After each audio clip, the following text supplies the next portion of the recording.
कि आदरणीय साहू जी महाराज जी छत्रपति जी की जीत भारी मतों से इस क्षेत्र से होने वाली है, कोई हरा नहीं सकता। मैं ज्यादा लंबी बात नहीं करूंगा क्योंकि अभी आदरणीय साहू जी को भी बोलना है, शरद पवार जी को भी बोलना है, उद्धव जी को भी अपनी बात रखनी है। मैं दिल्ली से चल के आपके बीच में कहने के लिए आया हूं, हमारे प्रमुख, हमारे मुखिया अरविंद केजरीवाल जी को इस सरकार ने जेल में डाल दिया।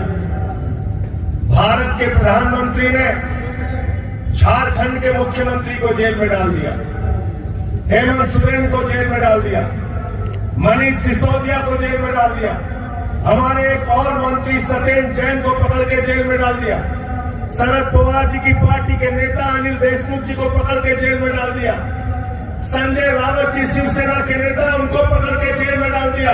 मुझे 6 महीने जेल में रखा, लेकिन मैं प्रधानमंत्री जी से कहना चाहता हूं, चाहे जितनी जेल में डालो तुमसे लड़ाई जारी रहेगी और इस बार के चुनाव में तुमको इस देश की जनता तुम्हारी तानाशाही का जवाब देगी।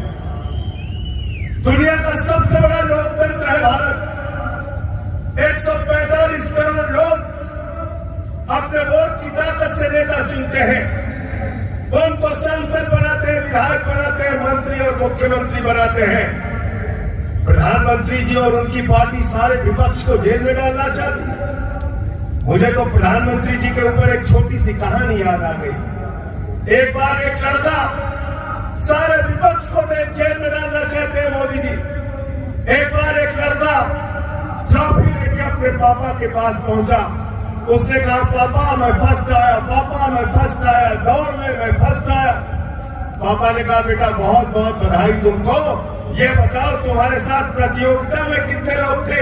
बोले पापा मैं अकेले दौड़ रहा था, फर्स्ट आया, फर्स्ट आया, फर्स्ट आया। वो अकेले चुनाव लड़ना चाहते हैं, सारे विपक्ष को जेल में डालना चाहते हैं। मैंने सुना था कोई कार चोर होता है, कोई बाइक चोर होता है, कोई सोना चोर होता है, कोई घर में घुस के चोरी करता है। प्रधानमंत्री और उनकी पार्टी चोर है, पूरी की पूरी पार्टी चोरी करने जाती है। 12 साहब ठाकरे जी की, उद्धव ठाकरे जी की तीर कमान चोरी कर ली मोदी जी ने, शरद पवार जी की घड़ी चोरी कर ली। इन घड़ी चोर और तीर कमान चोरों को इस बार के चुनाव में जवाब देना है। महाराष्ट्र के लोगों को आपको जवाब देना है। 48 की 48 सीटों पर इंडिया गठबंधन जीतना चाहिए, 48 की 48 सीटों पर। और ये घड़ी चोर और तीर कमान के जो चोर हैं, उनको ये बता देना कि आप छत्रपति शिवाजी महाराज के वंशज हैं, उनको मानने वाले लोग हैं, उनके रास्ते पर, उनके पद चिन्हों पर चलने वाले लोग हैं। और छत्रपति शिवाजी महाराज ने कहा था गद्दारों को माफी नहीं, जो गद्दारी करते हैं उनको कभी माफ मत करना।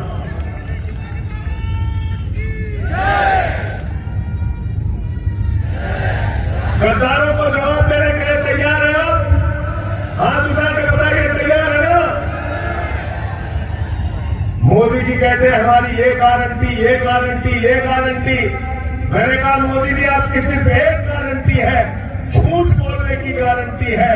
प्रधानमंत्री नरेंद्र मोदी ने 10 साल में इतना झूठ बोला, इतना झूठ बोला, मैं समझता हूं विश्व रिकॉर्ड बन सकता है प्रधानमंत्री। और मोदी जी के बारे में तो मैं कहता हूं, प्रधानमंत्री को कोई बात मालूम हो ना मालूम हो, लेकिन गंजे को भी कंघी बेच सकते हैं भारत के प्रधानमंत्री। गंजे को भी कंघी बेच सकते हैं।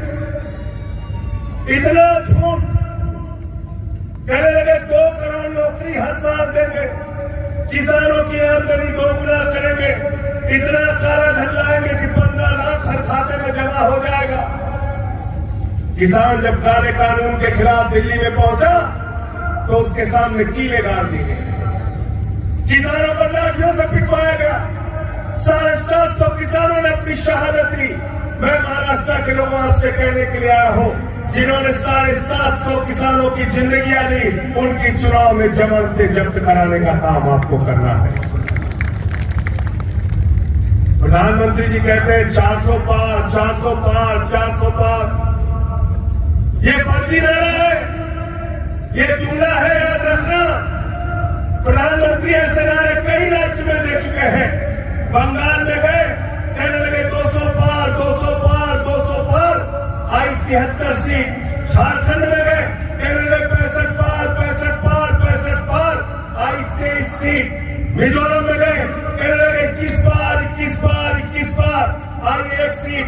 महाराष्ट्र में कहने लगे 150 पार, 150 पार, 150 पार, आई 105 सीट। कर्नाटक में गए, कहने लगे 130 पार, 130 पार, 130 पार, आई 65 सीट। दिल्ली में आए, बोले 45 पार, 45 पार, 45 पार, आई 8 सीट। अब कह रहे 400 पार, 400 पार, 400 पार, जनता करे 30 पार, 30 पार, 30 पार। इनको 30 पार करना है ना? तैयार है ना? आपको तैयार है ना? तैयार है इनको 30 पार करना है ना?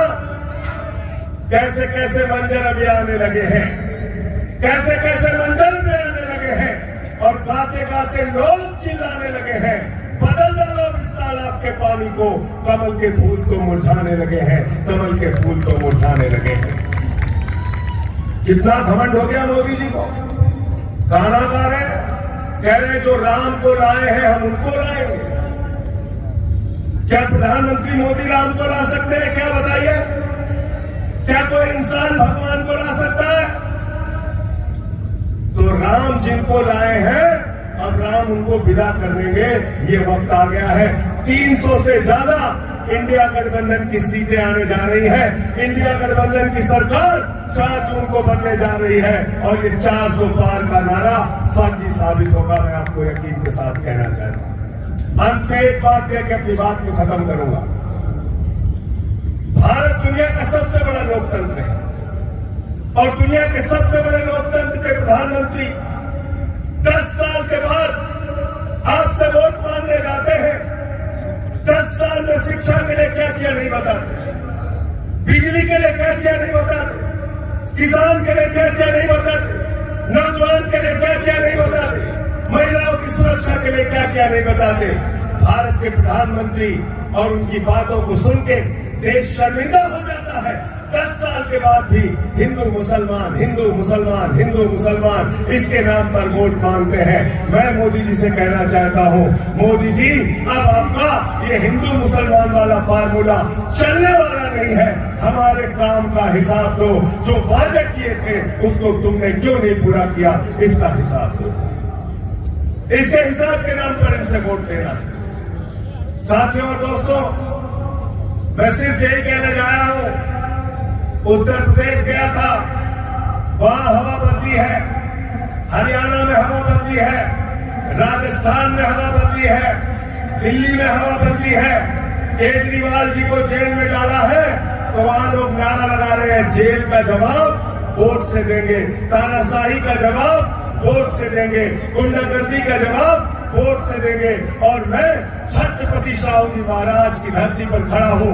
ये तो वो धरती है पूरे देश में आज अगर दलितों, पिछड़ों, शोषितों, वंचितों को अगर एक ही बात याद आती है, पहली रियासत थी ये रियासत जिसने आरक्षण की व्यवस्था को लागू करने का काम किया, गरीबों को, वंचितों को अधिकार देने का काम किया। मैं आपसे यही कहना चाहता हूं, ये बेईमान अगर दोबारा आवे तो ये आरक्षण खत्म करेंगे, संविधान खत्म करेंगे, आपके वोट की ताकत खत्म करेंगे। हम बाबा साहब डॉक्टर भीमराव अम्बेडकर के संविधान को खत्म नहीं होने देंगे, हम अपने आरक्षण को खत्म नहीं होने देंगे, हम अपने वोट की ताकत को खत्म नहीं होने देंगे। हम भारतीय जनता पार्टी और एनडीए को इस चुनाव में हराएंगे। और मैं फिर दोहरा रहा हूं, महाराष्ट्र में 48 के 48 सीटें इंडिया गठबंधन को दे देना, इन बेईमानों को हराने का काम करना। बहुत बहुत शुक्रिया, बहुत बहुत धन्यवाद।